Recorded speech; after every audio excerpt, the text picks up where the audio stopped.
গাজায় মার্কিন সমর্থিত ত্রাণ কার্যক্রমের ভয়ঙ্কর গোমর ফাঁস করল হিউম্যান রাইটস ওয়াচ।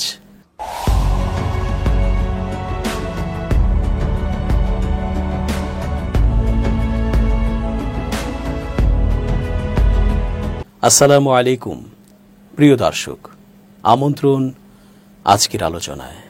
চেঞ্জ টিভির আন্তর্জাতিক চোখ অনুষ্ঠানে এস.জে. রতন স্বাগত জানাচ্ছি। আন্তর্জাতিক মানবিক সহায়তা ও পর্যবেক্ষণ সংস্থা হিউম্যান রাইটস ওয়াচ গাজা ইস্যুতে একের পর এক নানা প্রতিবেদন প্রকাশ করছে, কিন্তু আসলে যেন কারো কিছুই করার নেই।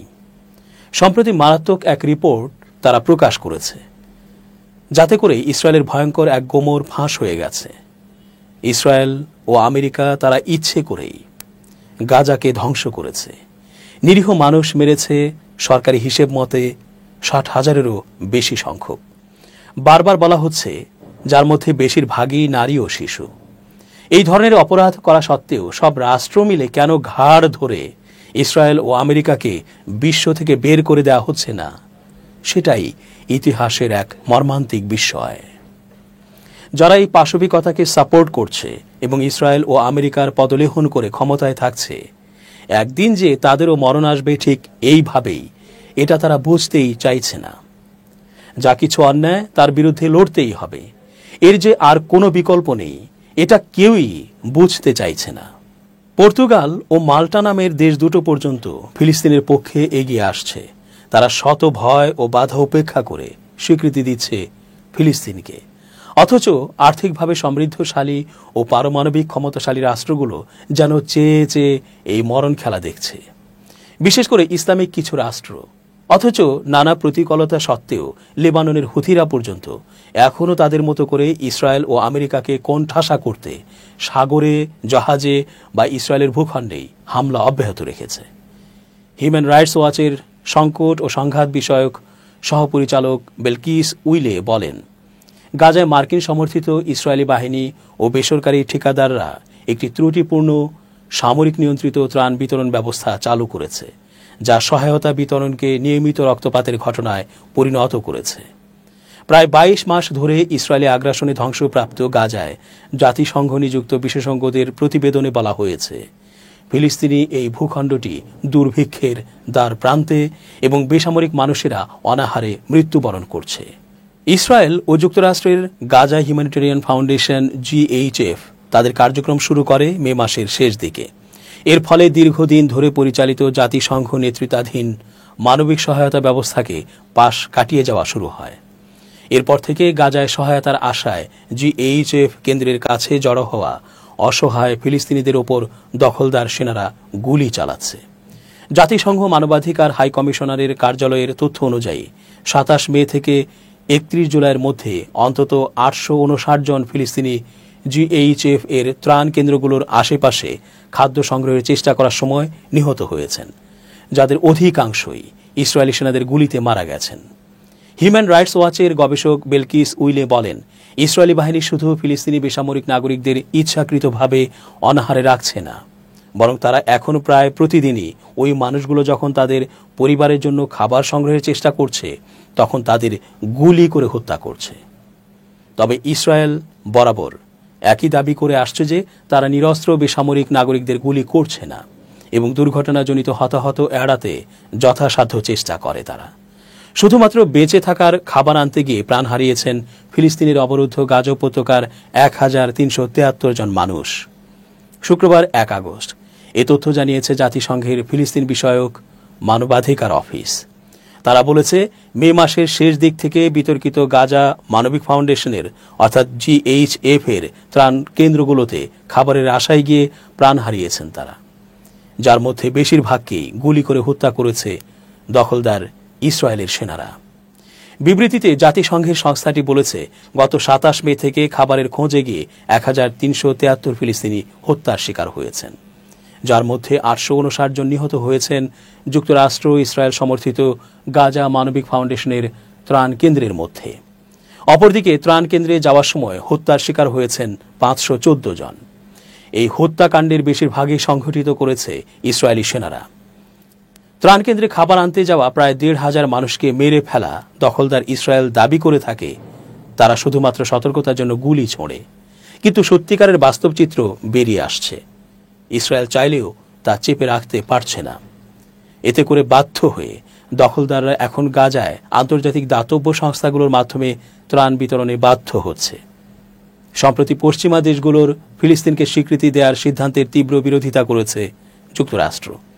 দেশটির পররাষ্ট্রমন্ত্রী মার্কো রুবিও বলেছেন, ইসরায়েল যদি এতে সম্মত না হয় তবে কোনো ফিলিস্তিনি রাষ্ট্র হতে পারে না।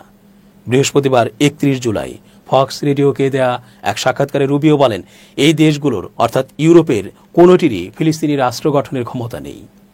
তিনি বলেন, তারা আপনাকে বলতেও পারবে না এই ফিলিস্তিনি রাষ্ট্রটি কোথায়। তারা আপনাকে বলতে পারবে না এটি কে পরিচালনা করবে। আমার মনে হয় এটি বিপরীতমুখী। হামাস এখনও ২০ জনকে জিম্মি করে রেখেছে এবং ৫০ জনেরও বেশি মানুষের মৃতদেহ আটকে রেখেছে। এটি উল্লেখ করে রুবিও পশ্চিমা দেশগুলোকে হামাসের পক্ষে এক হওয়ার অভিযোগ করেন। তার ভাষ্য, ফিলিস্তিন রাষ্ট্রের পক্ষ মানে হামাসের পক্ষ। তবে ফিলিস্তিনকে স্বীকৃতি দেওয়ার পক্ষের দেশগুলো বলেছে এটি মধ্যপ্রাচ্য অঞ্চলে শান্তির পূর্ব শর্ত। মার্কিন পররাষ্ট্রমন্ত্রী আরও বলেন, অনেক ক্ষেত্রেই সাম্প্রতিক স্বীকৃতির সিদ্ধান্তগুলো আসলে অভ্যন্তরীণ রাজনীতির ওপর নির্ভর করে। কিছু দেশ ভূ রাজনৈতিক পরিণতি নির্বিশেষে পক্ষ নেয়ার জন্য অভ্যন্তরীণ চাপের সম্মুখীন হচ্ছে। তাদের বিবৃতি হামাসকে উৎসাহিত এবং পুরস্কৃত করা ছাড়া আর কিছুই পরিবর্তন করবে না। অবরুদ্ধ গাজায় ইসরায়েলি বাহিনীর ব্যাপক গণহত্যার মধ্যেই ইউরোপের আরেক দেশ পর্তুগাল ফিলিস্তিন রাষ্ট্রকে আনুষ্ঠানিকভাবে স্বীকৃতি দেওয়ার বিষয়টি সক্রিয়ভাবে বিবেচনা করছে বলে জানা গেছে। পর্তুগিজ প্রধানমন্ত্রী লুইস মন্টেনেগ্রোর দপ্তর জাতিসংঘের আসন্ন ৮০তম সাধারণ পরিষদের উচ্চ পর্যায়ের অধিবেশনে এই স্বীকৃতি দিতে পারে বলে জানিয়েছে তুর্কি ভিত্তিক সংবাদ মাধ্যম টিআরটি ওয়ার্ল্ড। চলতি বছরের সেপ্টেম্বরে যুক্তরাষ্ট্রের নিউ ইয়র্কে এই সভা অনুষ্ঠিত হবে। পর্তুগিজ সরকারের এক বিবৃতিতে বলা হয়, পর্তুগাল ফিলিস্তিন রাষ্ট্রকে স্বীকৃতি দেওয়ার প্রক্রিয়া বিবেচনা করছে, যা আগামী সেপ্টেম্বর মাসে নিউ ইয়র্কে অনুষ্ঠিতব্য জাতিসংঘ সাধারণ পরিষদের উচ্চ পর্যায়ের সপ্তাহে চূড়ান্ত হতে পারে। পর্তুগালের প্রধানমন্ত্রী এ ব্যাপারে দেশটির প্রেসিডেন্ট এবং পার্লামেন্টের সঙ্গে পরামর্শ করবেন বলেও সরকারের পক্ষ থেকে জানানো হয়েছে। এর আগে কয়েকদিনের মধ্যে যুক্তরাজ্য, ফ্রান্স সহ কয়েকটি দেশ জাতিসংঘের সেপ্টেম্বরের সম্মেলনে ফিলিস্তিনকে স্বীকৃতি দেওয়ার ঘোষণা দিয়েছে। ইতোমধ্যেই স্পেন, আয়ারল্যান্ড এবং নরওয়ে আনুষ্ঠানিকভাবে ফিলিস্তিনকে স্বাধীন রাষ্ট্র হিসেবে স্বীকৃতি দিয়েছে। স্লোভেনিয়াও এক ধাপ এগিয়ে জাতিসংঘে স্বীকৃতির জন্য প্রয়োজনীয় কূটনৈতিক পদক্ষেপ গ্রহণ করেছে। এই প্রক্রিয়ায় পর্তুগালের যোগদান পশ্চিম ইউরোপীয় কূটনীতিতে একটি গুরুত্বপূর্ণ সংযোজন হিসেবে বিবেচিত হচ্ছে, বিশেষ করে এমন এক সময়ে যখন গাজায় ইসরায়েলি অভিযানে ব্যাপক হতাহত ও ধ্বংসযজ্ঞের প্রেক্ষাপটে আন্তর্জাতিক মহলে ইসরায়েলের বিরুদ্ধে ক্ষোভ ও সমালোচনা বাড়ছে। ফিলিস্তিন রাষ্ট্রকে স্বীকৃতি দেওয়ার ঘোষণা দিয়েছে ইউরোপীয় ইউনিয়নের সদস্যভুক্ত ভূমধ্য সাগরীয় দ্বীপ রাষ্ট্র মাল্টা। আগামী সেপ্টেম্বর মাসে জাতিসংঘের সাধারণ পরিষদের অধিবেশনে এই স্বীকৃতি ঘোষণা করবে দেশটি। মঙ্গলবার ২৯ জুলাই স্থানীয় সময় সন্ধ্যায় এক বিবৃতিতে মাল্টার প্রধানমন্ত্রী রবার্ট আবেলা এই সিদ্ধান্তের কথা জানান। এই ঘোষণার কয়েক ঘণ্টা আগেই একই ধরনের বক্তব্য দেন যুক্তরাজ্যের নতুন প্রধানমন্ত্রী কিয়ার স্টারমার।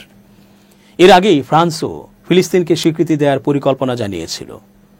মাল্টা সরকারের ওপর গত কয়েক মাস ধরেই ফিলিস্তিন স্বীকৃতি ইস্যুতে অভ্যন্তরীণ চাপ বেড়ে চলেছে। দেশটির মধ্য ডানপন্থী বিরোধী দলও গত জুলাইয়ের মাঝামাঝি সময় একই দাবিতে সরকারের প্রতি আহ্বান জানিয়েছিল। মধ্যপ্রাচ্যের কাছাকাছি অবস্থিত ইউরোপীয় এই দ্বীপ রাষ্ট্রটি দীর্ঘদিন ধরেই ফিলিস্তিনি জনগণের স্বার্থ ও অধিকারের পক্ষে অবস্থান নিয়েছে। একই সঙ্গে ইসরায়েল ফিলিস্তিন সংঘাতে দ্বিরাষ্ট্রভিত্তিক শান্তিপূর্ণ সমাধানের পক্ষে সক্রিয় সমর্থন জানিয়ে আসছে। এরই মধ্যে আয়ারল্যান্ড, নরওয়ে ও স্পেন ফিলিস্তিনকে স্বাধীন রাষ্ট্র হিসেবে স্বীকৃতি দিয়েছে।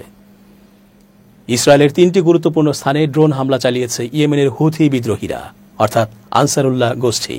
মোট ৫টি ড্রোন ব্যবহার করে এই হামলা চালানো হয়। বুধবার এ দাবি করে গোষ্ঠীটি। হুথিদের এক বিবৃতিতে জানানো হয়, প্রথম হামলায় ইসরায়েলের অধিকৃত ইয়াফা এলাকায় ২টি ড্রোন দিয়ে একটি গুরুত্বপূর্ণ লক্ষ্যবস্তুতে আঘাত হানা হয়।